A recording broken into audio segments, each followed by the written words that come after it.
Aroma miracles இயற்கையான aroma ஆயில்களை கொண்டு தயாரிக்கப்படுகிறது. தூக்கமின்மை, மன அழுத்தம், எதிர்மறை எண்ணங்கள் போன்ற மனநல பிரச்சனைகள், உடல்வலி, தலைவலி போன்ற உடல்நல பிரச்சனைகள், ஆன்டி ஏஜிங், முடிவுதிர்வு, பொடுகு, வெண்புள்ளி, சரும பிரச்சனைகள் போன்ற அனைத்து பிரச்சனைகளுக்கும் தீர்வளிக்கிறது. Aroma miracles.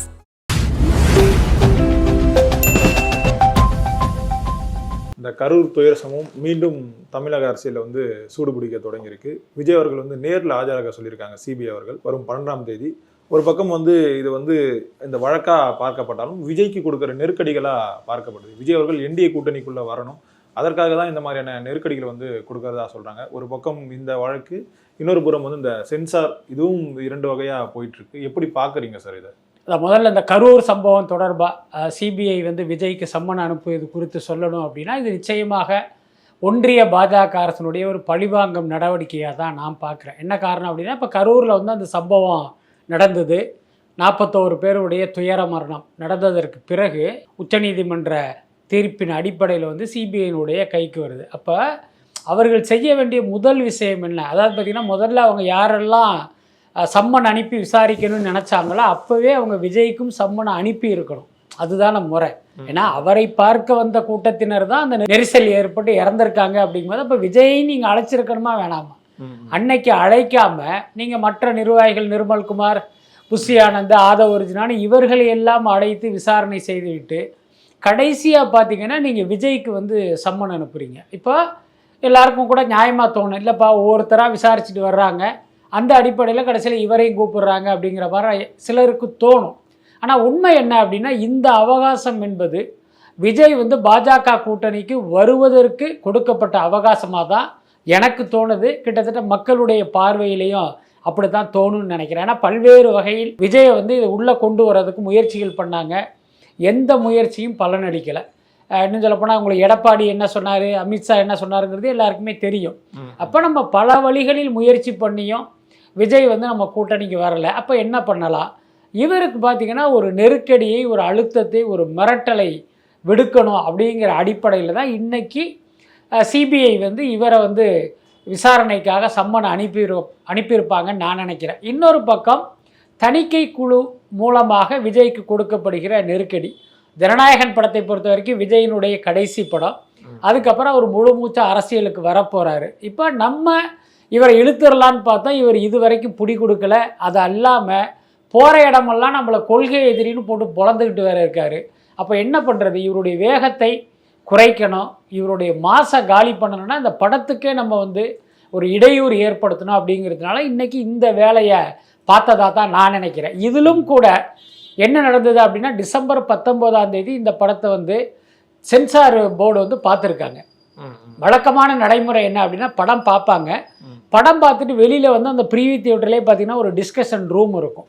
அங்கே போய் உட்காந்துட்டு அந்த தணிக்கை அதிகாரியும் தணிக்கை உறுப்பினர்களும் அவங்களுக்குள்ளே டிஸ்கஸ் பண்ணிக்குவாங்க. இதில் அந்த தணிக்கைக்கு படம் பார்க்குறதுல ஒரு விதிமுறை என்ன அப்படின்னா, மொத்தமே ஒரு 4 பேர் 5 பேர் தான் படம் பார்ப்பாங்க. அந்த 5 பேரும் தனித்தனியாக பார்ப்பாங்க. இவர் இந்த வரிசையில் ஒருத்தர் உட்காந்துருப்பார், இன்னொருத்தர் 4வது வரிசையில், இன்னொருத்தர் 7வது வரிசையிலன்னு தனித்தனியாக படம் பார்ப்பாங்க. அதோட அர்த்தம் என்னென்னா, படம் பார்க்கும் போதே உங்களுக்குள்ளே டிஸ்கஸ் பண்ணி நீங்கள் இன்ஃப்ளூயன்ஸ் ஆகக்கூடாதுங்கிறதுனால அவங்க பார்வையில் இந்த படம் என்ன தாக்கத்தை ஏற்படுத்தியிருக்கு, எது சரி எது தவறுன்னு அவங்க முடிவெடுக்கணுங்கிறதுனால ஒரு கையில் ஒரு பரீட்சை அட்டையை கொடுத்து பேனாவை கையில் கொடுத்துருவாங்க. இவங்க அங்கேயே நோட் பண்ணிடுவாங்க. இப்போ படம் முடிச்சுட்டு அந்த ரூமுக்கு வந்ததுக்கப்புறம் இவங்க எல்லாருமே டிஸ்கஸ் பண்ணுவாங்க. நீங்கள் உங்கள் பாயிண்ட் என்ன, உங்கள் பாயிண்ட் என்னன்னு எல்லார்ட்டையும் கேட்டு அந்த மெஜாரிட்டி அடிப்படையில் இந்த படத்துக்கு கற்றுக் கொடுக்குறோமா இல்லையா, ஏதோ ஆட்சேபகரமான வசனங்கள் இருக்கா, என்ன சான்றிதழ் கொடுக்கணும் அப்படிங்கிற எல்லாத்தையுமே அப்போவே முடிவு பண்ணிடுவாங்க. இதெல்லாம் முடிவு பண்ணிவிட்டு அந்த படத்தினுடைய இயக்குனரையும் தயாரிப்பாளரையும் உள்ளே கூப்பிடுவாங்க. நாங்கள் இந்த மாதிரி முடிவு பண்ணியிருக்கோம், உங்களுடைய கருத்து என்ன அப்படின்னு கேட்பாங்க. அவங்க தான் ஓகேம்பாங்க. சில பேர் அப்ஜெக்ட் பண்ணுவாங்க. சில பேர் பார்த்திங்கன்னா படத்தினுடைய வெற்றிக்கே இந்த காட்சி முக்கியம்னு நினைக்கிற ஒரு காட்சியையோ வசனத்தையோ இவங்க வெட்ட சொல்லும் போது அங்கே ஒரு ஆர்கியூமெண்ட் நடக்கும். அதிலும் முடிவு எட்டப்படலை அப்படின்னா இது அடுத்த கட்டமாக ரிவைசிங்க்கு போகும். ஸோ ஒரு பட தணிக்கையில் பார்த்திங்கன்னா இவ்வளவு ப்ராசஸ் இருக்குது. இப்போ ஜனநாயகனை பொறுத்த வரைக்கும் என்ன பிரச்சனை அப்படின்னா, எந்த கட்டும் கிடையாது, எந்த மியூட்டும் கிடையாது. இன்னொன்று, இது பகவந்த் கேசரி படத்தினுடைய ரீமேக் தானே, அந்த படத்துக்கே தேசிய விருது கொடுத்ததெல்லாம் நம்ம பார்த்தோம். அப்படி இருக்கும்போது இதில் ஆட்சேபகரமாக ஒன்றும் இல்லை. ஆனால் அந்த ஃபைட் சீனில் பார்த்தீங்கன்னா ஒரு பயங்கரமான ஒரு வயலன்ஸ் இருந்ததாக இவங்க ஃபீல் பண்ணி அதை மட்டும் ரீப்ளேஸ் பண்ண சொல்லியிருக்காங்க. அந்த ரூல் 33ன்னு ஒரு விஷயம் இருக்குது. அது பார்த்தீங்கன்னா ஒரு ஷாட்டுக்கு மாற்றாக இன்னொரு ஷாட்டை ரீப்ளேஸ் பண்ணுறது, அந்த மாதிரி ஒரு சஜஷன் கொடுத்து 24ஆம் தேதியை அதையும் இவங்க சப்மிட் பண்ணிட்டாங்க. அப்போ நியாயமாக இந்த சென்சார் போர்டு என்ன பண்ணியிருக்கணும்னா அன்றைக்கே சான்றிதழை இவங்களுக்கு கொடுத்துருக்கணும். ஆனால் இவங்க கொடுக்கல. என்ன பண்ணாங்க அப்படின்னா 25ஆம் தேதி கிறிஸ்மஸ் முடிஞ்சவொடனே சர்டிஃபிகேட் தர்றா அப்படின்னு இழுத்தடிச்சிட்டாங்க. இன்றைக்கி தேதி எத்தனைங்கிறது உங்களுக்கே தெரியும். இது வரைக்கும் அவங்க வந்து சர்டிஃபிகேட் கொடுக்கல. நீங்கள் முறைப்படி அந்த சரியான அவகாசத்தில் எல்லாமே நடந்திருந்தா இது சட்டப்படி நடக்குது, நியாயப்படி நடக்குதுன்னு சொல்லலாம். ஆனால் ஒவ்வொன்றுக்குமே இவங்க ஒரு பெரிய கால அவகாசம் எடுத்துக்கிறது அப்படிங்கிறது விஜய்க்கு விடுக்கப்படுகிற ஒரு மறைமுக மிரட்டலாக தானே நம்ம எடுத்துக்க முடியும். புரியுது சார். இப்போ நீதிமன்றம் போயிருக்காங்க, அங்கே நீதி கிடைக்குன்னு பார்த்தா அட்வைஸ் தான் வந்து கிடைச்சிருக்கு. நீங்கள் ஒரு நாள் தள்ளி வரலாமே அப்படின்ற மாதிரி சொல்லியிருக்காங்க. தை பிறந்தால் வழி பிறக்குன்னு வந்து சொல்கிறாங்க. நாங்கள் கேட்டது வந்து சென்சார் சர்டிஃபிகேட் தான், அதை நீங்கள் கொடுக்கலாம். அதை விட்டு தேவையில்லாமல் அந்த அட்வைஸ்லாம் அவரை கொடுத்துட்ருக்காங்களே சார். ஆமாம், வர வர அது நீதிமன்றத்தின் போக்கே வந்து நம்மை போன்றவர்களுக்கு ஒரு கவலையை ஏற்படுத்துவதாக இருக்குது. அது மட்டும் இல்லை, பாமர மக்களுக்கு நீதிமன்றங்கள் மீதான நம்பிக்கை நசிந்து போவதற்கு இது போன்ற விஷயங்கள்லாம் காரணம் ஆயிடுமோன்னு ஒரு எண்ணம் இருக்குது. பொதுவாகவே இந்த வழக்கு மட்டும் இல்லை, பல்வேறு வழக்குகளில் இப்போ திருப்பரங்குன்றம் தீபம் ஏற்றுவது தொடர்பாக வந்த வழக்கை கூட நம்ம சொல்லலாம். அந்த தீர்ப்புக்கு முன்பே இங்கே என்ன மாதிரியான தீர்ப்பு வரப்போகுதுங்கிறத ஒரு சாமானிய மக்களாலே கணிக்க முடிகிற அளவுக்கு நீதிமன்ற நடவடிக்கைகள் இருக்குது. முக்கியமாக அந்த நீதியரசர்கள் அடிக்கிற அந்த கருத்து, அந்த கமெண்ட் இருக்குல்ல, அதை வச்சே நீங்கள் புரிஞ்சுக்கலாம் இதுதான் இந்த வழக்கின் தீர்ப்பாக இருக்கும், இந்த வழக்கில் தீர்ப்பு இவருக்கு தான் சாதகமாக இருக்கும் அப்படிங்கிறத நீங்கள் வந்து கெஸ் பண்ணுற அளவுக்கு தான் இருக்குது. கிட்டத்தட்ட ஜனநாயகனுடைய வழக்கு எடுத்துக்கிட்டால் நீங்கள் 10ஆம் தேதி வந்தா என்ன, தை பிறந்தால் வழி பிறக்குமே அப்படின்றாங்க. அவருடைய கூற்றுப்படி சொல்லணும் அப்படின்னா கூட 10ஆம் தேதி தை கிடையாது, ஏன்னா 14ஆம் தேதி தான் தை பிறக்க போகுது. அப்போ அவர் ஏதோ ஒன்றை அந்த ஜனநாயகன் தயாரிப்பாளருக்கு உணர்த்துவதாகத்தான் நான் நினைக்கிறேன். அதுக்கப்புறம் நீதிமன்றத்துக்கு ஒருவர் எதற்காக வருகிறார்? தனக்கு நீதி கேட்டு தான் அந்த நீதிமன்றத்தின் கதவை தட்டுகிறார்களே தவிர நீதிபதியின் கருத்தை கேட்பதற்காக அல்ல. இதை நீதிபதிகள் வந்து தயவு செஞ்சு உணரணும் அப்படிங்கிறது தான் மக்களுடைய எதிர்பார்ப்பாக இருக்குது. அதை அவங்க புரிஞ்சுக்கணும்.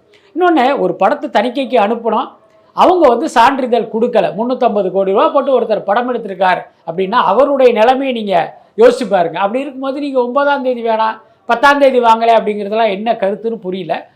இந்த படம் தணிக்கை சான்றிதழ் வழங்குவதற்கு தகுதியான படமா இல்லையா? அதுக்கடுத்து அடுத்த நாளே சான்றிதழ் கொடுப்பது தான் நடைமுறை. நீங்கள் ஏன் 15 நாளாக இழுத்தடிக்கிறீங்கிற இந்த கேள்வியை தானே நீதிமன்றம் கேட்கணும். அதை கேட்காம இந்த மாதிரி கருத்து சொல்கிறதெல்லாம் நம்ம எப்படி ஏற்க முடியும்? அதுக்கப்புறம் தணிக்கை குழு சார்பாக ஒரு கருத்து சொல்கிறாங்க, இந்த படத்தில் மதம் தொடர்பாக காட்சிகள் இருப்பதாக புகார் வந்தது. யார் கொடுத்தா புகார்? யார் அந்த படத்தை பார்த்தா? இன்னும் அந்த படம் ரிலீஸே ஆகலை. ரொம்ப வெளிப்படையாக சொல்லணும்னா ஜனநாயகன் படத்தை முழுமையாக பார்த்தது தணிக்கை குழுவினர் மட்டும்தான், வேறு யாருமே கிடையாது. அந்த படத்தில் நடித்தவர்களும் பார்க்கல, என்ன அந்த படத்தில் பணியாற்றியவர்களும் பார்க்கல. இதுதான் உண்மை. ரொம்ப வெளிப்படையாக சொல்லணும்னா விஜயே அந்த படத்தை இன்னும் பார்க்கலையே. அப்படி இருக்கும்போது யார் உங்களுக்கு புகார் கொடுத்தது? அப்போ இந்த படம் வெளிவரக்கூடாது என்று திட்டமிட்டு ஒரு சதி வலை பின்னப்படுவது உறுதியாக தெரியுது. ஓகே சார், இப்போ அந்த சதி வலை பின்றது வந்து யார் சார்? மத்திய அரசா இல்லை மாநில அரசு? நிச்சயமாக மத்திய அரசு தான், அதில் எந்த மாற்றமும் இல்லை. என்ன காரணம்னா பாஜக தாவேக தன்னுடைய கொள்கை எதிரியாக அடையாளம் காட்டப்பட்ட ஒரு கட்சி. அதே நேரம் அதையெல்லாம் தொடச்சி போட்டுட்டு, நாஞ்சில் சம்பத் பாசையில் சொன்னால் அந்த துப்புனதையெல்லாம் தொடச்சி போட்டுட்டு தாவேகாவோடு கூட்டணி அமைப்பதற்கு பாஜக துடிச்சுக்கிட்டு இருக்கு. என்ன காரணம்னா பாஜகவால் தனித்து தமிழ்நாட்டில் பார்த்தீங்கன்னா ஒரு சீட்டை கூட பிடிக்க முடியாது. இதுதான் உண்மை. நான் நோட்டாவோடு வேணால் போட்டி போட முடியுமே தவிர உங்களால் ஒரு கௌரவமான இடத்தையும் பிடிக்க முடியாது, வாக்குகளையும் பெற முடியாது. அப்போ ஏதோ ஒரு திராவிட கட்சியின் முதுகில் ஆட்சி பண்ணணும். அதுதான் இவ்வளவு நாள் அவங்க செய்தது. இப்போ அவர்களை விட ஒரு பெரிய சக்தியாக தாவேகா வளர்ந்து நிற்குது. அப்போ தாவேகா நம்ம கூட்டணியில் இருந்தால் நாம் நினச்ச மாதிரி அதிக எண்ணிக்கையில் தொகுதிகளில் வெற்றி பெற முடியும். அதை வச்சு இந்த கட்சிகளை மிரட்டி அதிகாரத்தையும் நம்ம அபகரிக்க முடியும்னு அவங்க ஒரு கணக்கு போட்டாங்க. அந்த கணக்குக்கு வந்து விஜய் வந்து உடன்படல். அதனால தான் அவர்கள் கையில் இருக்கிற அமைப்புகள் மூலமாக இப்படி ஒரு மிரட்டலை கொடுக்குறாங்க. வழக்கமாக என்ன பண்ணுவாங்க, இடி அனுப்புவாங்க அல்லது ஐடி அனுப்புவாங்க. விஜய் வந்து ஒரு நடிகர் அப்படிங்கிறதுனால தணிக்கை குழுவையும் தங்களுடைய ஏவல் நாயா அவங்க பயன்படுத்துறாங்க. இதுதான் உண்மை. இப்போ இந்த கரூர் வழக்குக்குள்ள வரும். அமித்ஷா இருக்கும் போதே நயினார் நாகேந்திரன் வந்து சொன்னது என்னன்னா, இந்த கரூர் துயர சம்பவத்துக்கு காரணம் வந்து செந்தில் பாலாஜி தான் சொல்லிட்டு ஒரு மேடையிலே வந்து சொல்லியிருக்காரு. அப்படி இருக்கும்போது திரும்பவும் இந்த சம்மன் ஏன் சொல்லிட்டு சில அரசியல் விமர்சகர்கள் வந்து கேட்குறாங்க.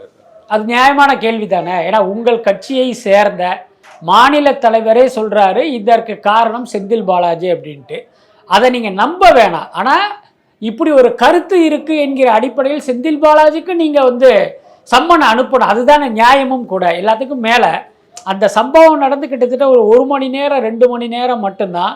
என்னடா அது விஜய் வந்து இந்த மாதிரியான ஒரு சம்பவத்துக்கு காரணம் ஆயிட்டாரேங்கிற ஒரு கருத்து எல்லாருக்கும் ஏற்பட்டது. ஆனா அடுத்தடுத்த மணி நேரத்தில் பார்த்தீங்கன்னா அந்த காட்சிகள் அப்படி மாறி இதுக்கு பின்னால சதி இருக்குமோ அப்படின்னு மக்கள் எண்ணுகிற அளவுக்கு பல்வேறு சம்பவங்கள் பார்த்தீங்கன்னா அப்படியே அம்பலமாயிட்டே இருந்தது. இப்போ திமுகவுடைய பேனர் ஒட்டிய ஆம்புலன்ஸ் வந்ததாக இருக்கட்டும், விபத்து நடந்த அரை மணி நேரத்துக்குள்ள செந்தில் பாலாஜி வந்து அரசு மருத்துவமனையில் போய் அப்படி நின்னதாக இருக்கட்டும், அன்பில் மகேஷ் பொய்யாமொழி வந்து ஒரு கண்ணீர் நாடகம் நடத்தினதாக இருக்கட்டும், இதெல்லாம் வரிசையாக தொகுத்து பார்க்கும்போது இது வந்து இவர்களுடைய சதியாக இருக்குமோ அப்படிங்கிற ஒரு எண்ணம் பலருக்கும் ஏற்பட்டது.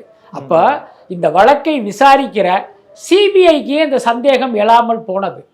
அது ஒரு முக்கியமான கேள்வியா இல்லையா? அதுக்கடுத்து இத்தனை நாள் உங்களுக்கு ஏற்படலை, ஆனால் உங்களை இயக்குகிற பாஜகவின் மாநில தலைவரே இப்படி ஒரு கருத்தை சொல்லும் போது அதையும் நீங்கள் காதில் வாங்காமல் ஏன் விஜயை வந்து டார்கெட் பண்ணுறீங்க?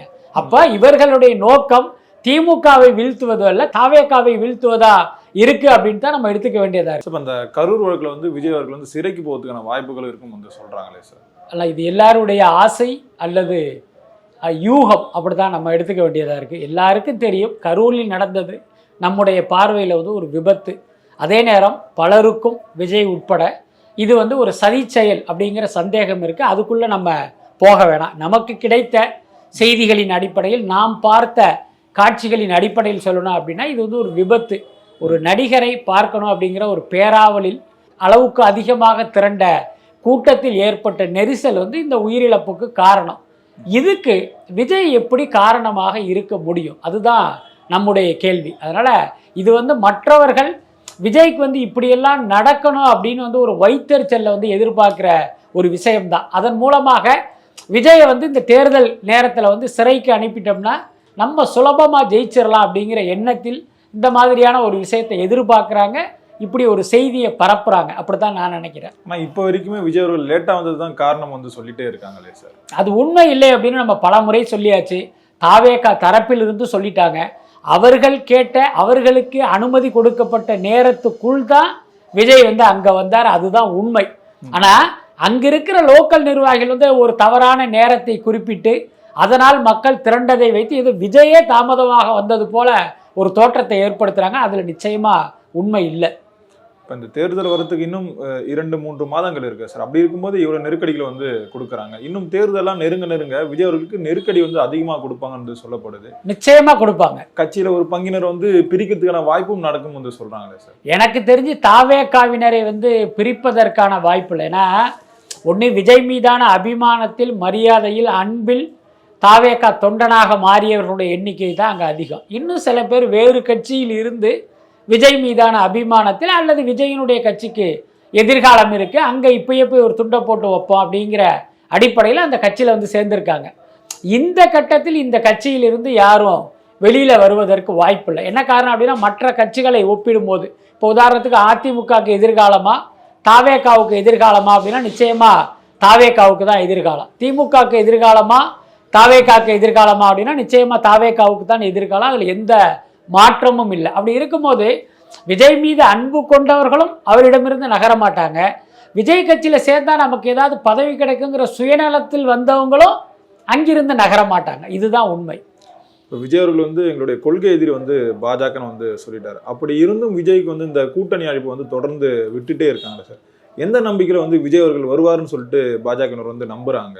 அதாவது ஒரு யதார்த்தமான உண்மை என்ன அப்படின்னா அதிமுக கூட்டணியில் பாஜக இருந்தாலும் சரி, பாமக இருந்தாலும் சரி, தேமுதிக இருந்தாலும் சரி, அந்த கூட்டணியால் நிச்சயமாக 2026 தேர்தலில் வெல்ல முடியாது. இதுதான் யதார்த்தம். இதில் எந்த மாற்றமே இல்லை. பாமக இன்னைக்கு 2 அணியாக இருக்குது. அப்பாவும் மகனும் சேர்ந்து ஓரணியில் அதிமுக கூட்டணியில் போய் சேர்ந்தாலும் அதிமுக கூட்டணி ஜெயிக்காது. இதுதான் உண்மை. என்ன காரணம்னா அங்கே பாஜகங்கிற ஒரு கட்சி இருக்குது. தமிழ் மக்களை பொறுத்த வரைக்கும் பாஜக தமிழ்நாட்டிலேயே இருக்கக்கூடாத ஒரு கட்சி. அதனால் கண்டிப்பாக அதிமுக கூட்டணி ஜெயிக்காது. இன்னொரு பக்கம் திமுக மீது அதிருப்தி உள்ளவர்கள் காலங்காலமாக அதிமுக தான் போடுவாங்க. திமுகவை பிடிக்காதவர்கள் அதிமுக தான் போடுவாங்க. இன்னைக்கு அந்த சூழல் மாறிடுச்சு. தாவேக்கான்னு இன்னொரு பிளேயர் உள்ள வந்துட்டார். இப்போ திமுகவை எதிர்ப்பவர்கள் கூட அவர்களுடைய சாய்ஸாக தாவேக்கா தான் இருக்குமே தவிர அதிமுக கூட்டணியாக இருக்காது. இது எடப்பாடிக்கும் தெரியும், அமித்ஷாக்கும் தெரியும். அதனால தான் இவங்க என்ன பண்ணுறாங்க, நமக்கு செல்வாக்கு குறைஞ்சி போச்சு, இன்றைக்கு செல்வாக்கோடு இருக்கிற விஜயை உள்ளே கொண்டு வந்தோம்னா நம்ம கூட்டணி ஜெயிக்கும் அப்படிங்கிற அந்த கணக்கில் தான் அவர் திருப்பி உள்ளே கொண்டு வர்றதுக்கான ஒரு முயற்சியை எடுக்கிறாங்க. அவர் பலமுறை சொல்லிட்டாரு, அவருடைய கட்சியை சேர்ந்தவர்களும் பலமுறை மறுத்துட்டாங்க.